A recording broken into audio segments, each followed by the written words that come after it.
तो ओम गणेशाय नमः।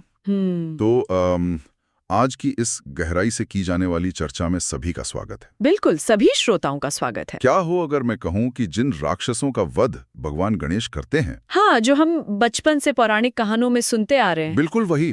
वो कोई सींग वाले या आग उगलने वाले दानव नहीं है। अच्छा, हाँ, तो फिर वो क्या है? वो असल में एंजाइटी, गुस्सा, मोह और ईर्ष्या है, जो इस वक्त हमारे और आपके दिमाग में घर किए बैठी हैं। ओह, ये बात सच में बहुत ही गहरी है ना? हाँ, तो आज का हमारा विषय बेहद विशाल और रहस्यमय है। हमारे पास स्रोतों का एक बहुत बड़ा खजाना मौजूद है। जैसे कि शिव पुराण के प्राचीन अंश, मुद्गल पुराण और गणेश गीता। हाँ, और भगवान गणेश के विभिन्न रूपों और पूजा पद्धतियों से जुड़े कई ऐतिहासिक ग्रंथ भी। तो चलिए इसे थोड़ा विस्तार से समझते हैं। बिल्कुल, क्योंकि ये ग्रंथ मतलब सिर्फ पुरानी कहानियों की किताबें नहीं है। सही कहा, बल्कि ये मानव मनोविज्ञान, ऊर्जा विज्ञान और मोक्ष के बहुत गहरे और सटीक मैनुअल हैं।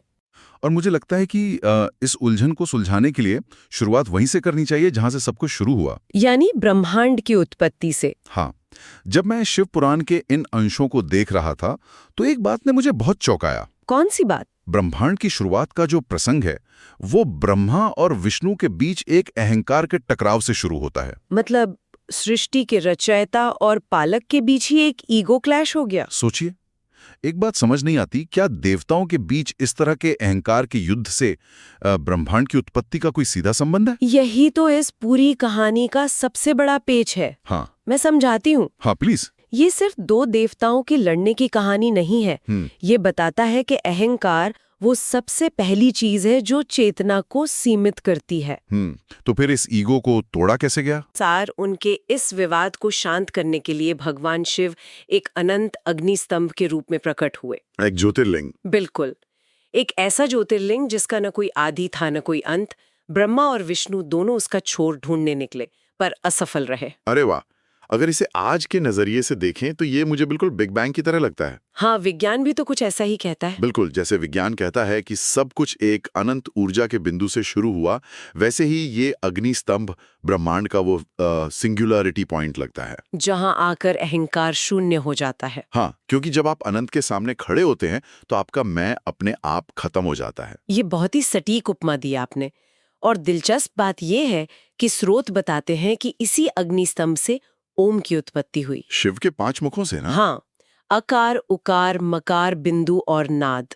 ये ओम कोई साधारण ध्वनि नहीं है। तो ये क्या है? शिव पुराण स्पष्ट करता है कि ये पंचाक्षर मंत्र यानी ओम नमः शिवाय का मूल है।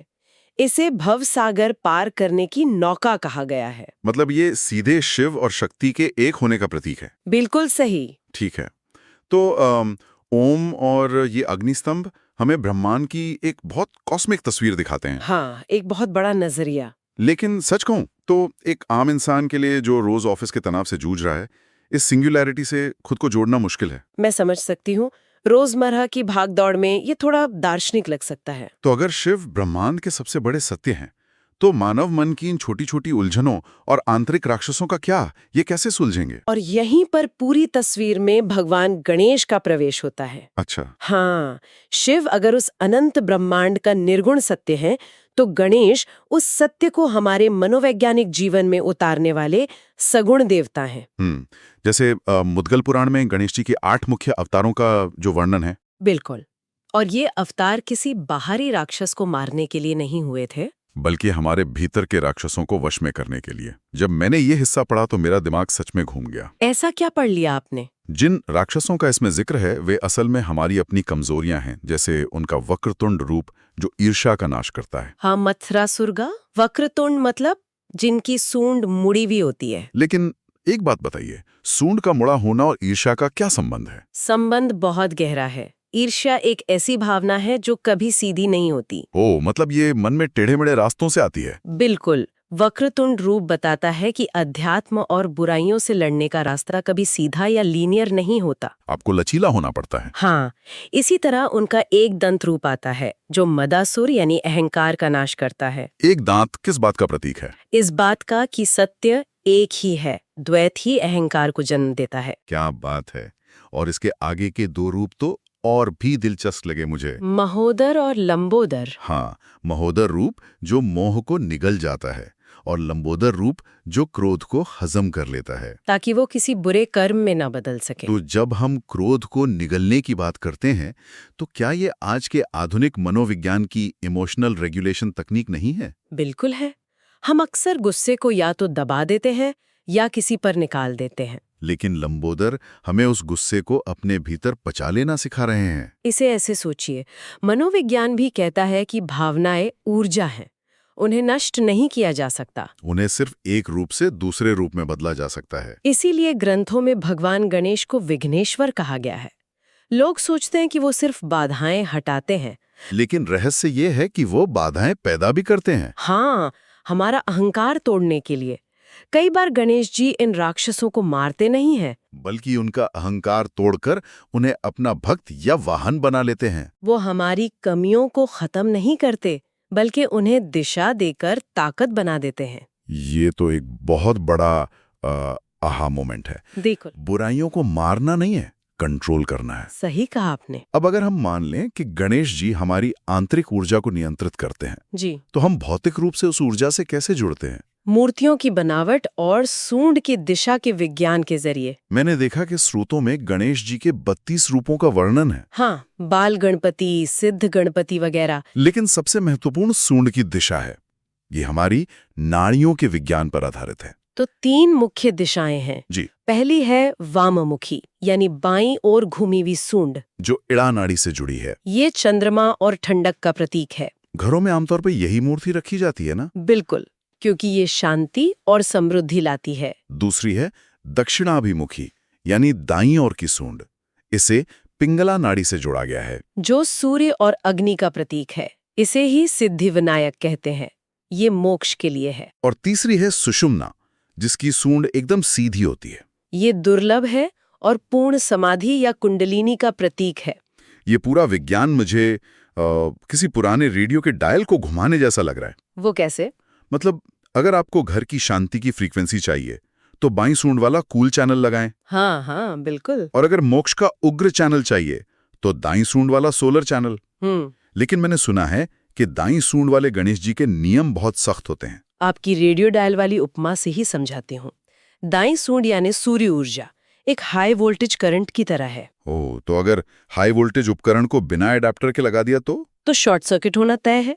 वेदों में इसके सख्त नियम हैं। चूक होने पर ऊर्जा का असंतुलन साधक को जला सकता है। इसीलिए घरों में हम बाईं सूंड वाले गणेश जी रखते हैं। क्योंकि चंद्रमा क्षमाशील होता है, वो छोटी मोटी गलतियों को नजरअंदाज कर देता है। ये बहुत ही तार्किक लगा मुझे। अब सही मूर्ति चुनने के बाद सवाल आता है अनुष्ठान का, जो कि बहुत महत्वपूर्ण हिस्सा है। स्रोत बताते हैं कि गणेश चतुर्थी सिर्फ एक सामाजिक जलसा नहीं है, ये एक डिजाइन की गई आध्यात्मिक प्रक्रिया है। पुराणों के अनुसार इसके 4 मुख्य चरण होते हैं: स्थापना, षोडशोपचार पूजा, 21 का महत्व और विसर्जन। तो चलिए इसे थोड़ा डिकोड करते हैं। इस सब का मतलब क्या है? ग्रंथों में दुर्वाघास और 21 के अंक पर इतना जोर क्यों है? ये बहुत ही वैज्ञानिक है। और दुर्वा जैसी साधारण घास ही क्यों? देवताओं को हम गुलाब चढ़ाते हैं तो ब्रह्मांड के अधिपति को घास क्यों? क्योंकि दुर्वा जीवटता का प्रतीक है। आप उसे उखाड़ फेंकें, वो फिर उगाती है। हर परिस्थिति में पनप जाती है। हाँ, ये विनम्रता का प्रतीक है और आयुर्वेद के अनुसार इसमें ऊर्जा को सोखने की अद्भुत क्षमता होती है। और ये 21 का रहस्य क्या है? 21 मोदक क्यों? मुद्गल पुराण के अनुसार 21 मोदक 3 हिस्सों में बांटे जाते हैं: 10 देवताओं के लिए, 10 भक्तों के लिए और 1 मूर्ति के लिए। 10, 10 और 1। अगर इसे शरीर से जोड़ें तो हमारे पास 10 इंद्रियां हैं, 10 प्रकार के प्राण हैं और 1 हमारा मन है। अरे वाह, मतलब 10 इंद्रियां, 10 प्राण और 1 मन। बिल्कुल। तो 21 मोदक चढ़ाने का मतलब है अपनी इंद्रियों, प्राणों और मन को ईश्वर के सामने पूरी तरह सरेंडर कर देना। ये सच में बहुत खूबसूरत है। इसी अनुष्ठान के खंड में एक मिथ्या दोष का भी जिक्र है। चतुर्थी के दिन चंद्रमा को न देखने का श्राप। हाँ, जब चंद्रमा ने गणेश जी के रूप का मजाक उड़ाया था। क्योंकि चंद्रमा को अपनी सुंदरता पर अहंकार था। यह कथा सिखाती है कि अहंकार बुद्धि भ्रष्ट कर देता है। जो लोग केवल बाहरी रूप देखते हैं वे मिथ्या यानी भ्रम में जी रहे हैं। बिल्कुल सही कहा। यहां से हमारी चर्चा एक बहुत ही दिलचस्प मोड़ पर आ जाती है। अब तक हमने सगुण भक्ति की बात की, जहां अनुष्ठान और मूर्तियां हमें शुरुआत देते हैं। लेकिन स्रोतों का अंतिम लक्ष्य तो निराकार सत्य तक पहुंचना है, जिसके लिए गणेश गीता का मार्ग दिया गया है। हाँ, जो मुद्गल पुराण के क्रीड़ाखंड का हिस्सा है। इसमें राजा वरेण्य और गणेश जी का संवाद है, लेकिन एक सवाल मेरे दिमाग में अटका। पूछिए। भगवत गीता तो युद्ध के मैदान में कही गई थी, जहां अर्जुन हताश था, हाँ, कुरुक्षेत्र में। पर गणेश गीता तो एक शांत जंगल में एक सन्यासी राजा को सुनाई गई। दोनों के माहौल में इतना बड़ा अंतर क्यों? यह एक महत्वपूर्ण सवाल खड़ा करता है। क्या आध्यात्म के लिए हमेशा युद्ध लड़ना जरूरी है? मुझे तो ऐसा नहीं लगता। गणेश गीता दिखाती है कि जब बाहर का शोर शांत हो जाता है, तब आपके भीतर का युद्ध तेज हो जाता है। ओहो, मतलब सबसे बड़ी लड़ाई बाहर नहीं, अंदर लड़ी जाती है। बिल्कुल। एक सन्यासी राजा के मन का द्वंद्व किसी कुरुक्षेत्र से कम नहीं है। और इसी लड़ाई को जीतने के लिए इसमें योग की परिभाषा दी गई है कि सफलता विफलता और सुख दुख में समान रहना ही योग है। इसे समभाव कहते हैं। भीतर की शांति और अहिंसा सबसे बड़ा धर्म है, और इसी समभाव को गणेश सहस्त्रनाम और ऊंचाइयों पर ले जाता है, जिसमें 1000 नामों का वर्णन है। ये व्यक्ति को मूर्ति पूजा से निकालकर ब्रह्म तक ले जाता है। हाँ, जब गणेश जी राजा वरेण्य को अपना विश्व रूप दिखाते हैं तो राजा दंग रह जाता है कि पूरा ब्रह्मांड, तारे, देवता सब गणेश जी के भीतर ही हैं। यह साबित करता है कि वे सिर्फ बुद्धि के देवता नहीं, पूरे ब्रह्मांड के रचयिता हैं। तो आज की चर्चा में हमने ओम की उत्पत्ति से लेकर मनोवैज्ञानिक राक्षसों को हराने और ऊर्जा नाड़ियों को समझा, और गणेश गीता के माध्यम से समभाव हासिल करने का सफर भी तय किया। सच में ये ग्रंथ हमें सिखाते हैं कि अहंकार कैसे शांत करें और गुस्से को लंबोदर की तरह कैसे पचा लें, और जीवन के उतार चढ़ाव में स्थिर कैसे रहें। बिल्कुल। अब अंत में श्रोताओं के लिए मैं एक ऐसे विचार पर रोशनी डालना चाहता हूं जिस पर अक्सर ध्यान नहीं जाता। आप विसर्जन की बात कर रहे हैं ना? हाँ, विसर्जन का असली और गहरा प्रतीकात्मक। हम मिट्टी की मूर्ति लाते हैं, सजाते हैं और गहरा जुड़ाव महसूस करते हैं, और फिर उसे पानी में विसर्जित कर देते हैं। सोचिए, ये सिर्फ एक विदाई नहीं है। पुराणों के अनुसार गणेश जी अपने निराकार रूप में लौट जाते हैं और जाते जाते घर की सारी बाधाओं को अपने साथ पानी में विलीन कर देते हैं। ये हमें जीवन का सबसे बड़ा सबक देता है, लगाव और छोड़ देने की कला, जिसे हम लेटिंग गो कहते हैं। हाँ, जो बना है वो मिटेगा। रूप से अरूप की ओर की यह यात्रा ही तो जीवन है। बिल्कुल, इस पर हम सभी को विचार करना चाहिए। तो इसी गहरे विचार के साथ हम आज की इस गहराई से चर्चा को यहीं विराम देते हैं। लेटिंग गो की कला पर जरूर विचार करें।